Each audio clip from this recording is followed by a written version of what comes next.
अन्य समाचार રાજકોટથી હસનવાડી વિસ્તારમાં યુવક પર હુમલો બે લોકોએ છરીથી કર્યો જીવલેણ હુમલો હુમલાની ઘટના સીસીટીવીમાં કેદ થઈ છે છરીના 7 થી 8 ઘા મારતા યુવકની હાલત ગંભીર બતાવવામાં આવી રહી છે સારવાર માટે હોસ્પિટલમાં દાખલ કરવામાં આવ્યા છે પોલીસે સીસીટીવીના આધારે તપાસ શરૂ કરી છે તો હુમલાની આ સમગ્ર ઘટના સીસીટીવીમાં કેદ થઈ છે જેમાં જોઈ શકાય છે કે રીતે હુમલો કરવામાં આવ્યો છરીના 7 થી 8 ઘા છે તે મારીને જીવલેણ હુમલો કરવામાં આવ્યો બે લોકોએ છરીથી જીવલેણ હુમલો કર્યો હતો હસનવાડી વિસ્તારમાં યુવક પર જીવલેણ હુમલો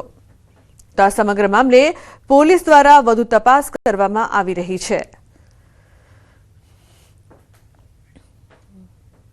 આ તરફ લખનૌના ઠાકોરગંજ વિસ્તારમાં ઉગ્ર મારામારી થઈ મહેતા લોનમાં બગી ચાલકને માર મારવામાં આવ્યો લગ્ન પ્રસંગ દરમિયાન જાનૈયાઓ ડ્રાઈવરને નિર્દયતાથી માર મારતા દેખાયા જેનો વિડીયો સોશિયલ મીડિયા પર ઝડપથી વાયરલ થઈ રહ્યો છે લગ્ન પ્રસંગમાં વરઘોડા દરમિયાન ઝઘડો થયો હતો આ પછી વરપક્ષના કેટલાક સભ્યોએ બગી ચાલકને માર માર્યો નજીકના લોકોએ દરમિયાનગીરી કરીને પરિસ્થિતિ શાંત કરી આ ઘટના ઠાકોરગંજ પોલીસ સ્ટેશન વિસ્તારમાં આવેલા મહેતા લોનમાં બની હતી તો બગી ચાલકને માર મારવામાં આવ્યો હતો જેનો વિડીયો હાલ વાયરલ થઈ રહ્યો છે લખનૌની આ સમગ્ર ઘટના લગ્ન પ્રસંગ દરમિયાન જાનૈયાઓએ માર માર્યો તો બીજી તરફ મેરઠમાં એક ચોંકાવનારી ઘટના સામે આવી છે નમાઝ દરમિયાન મીઠાઈ વિતરણને લઈને શરૂ થયેલો નાનો વિવાદ ઉગ્ર ઝઘડામાં ફેરવાઈ ગયો વાત એટલી વધી ગઈ કે મસ્જિદ જાણે યુદ્ધનું મેદાન બની ગયું હોય તેમ લાગી રહ્યું હતું લોકો એકબીજાને લાતો અને મુક્કા મારતા જોવા મળ્યા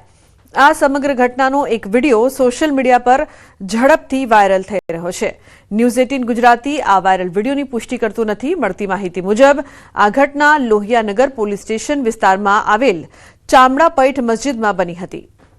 તો મેરઠની આ સમગ્ર ઘટના સામે આવી છે જેનો વિડીયો હાલ સોશિયલ મીડિયા પર વાયરલ થઈ રહ્યો છે મેરઠમાં નમાઝ દરમિયાન મીઠાઈ માટે ઝઘડો થયો જે બાદ સમગ્ર વિસ્તાર છે જાણે યુદ્ધના મેદાનમાં ફેરવાઈ ગયું હોય તે મસ્જિદમાં મારામારી અને લાત અને મુક્કા મારતા દ્રશ્યો અહીંયા જોવા મળી રહ્યા છે આ વિડીયો સોશિયલ મીડિયા પર વાયરલ થઈ રહ્યો છે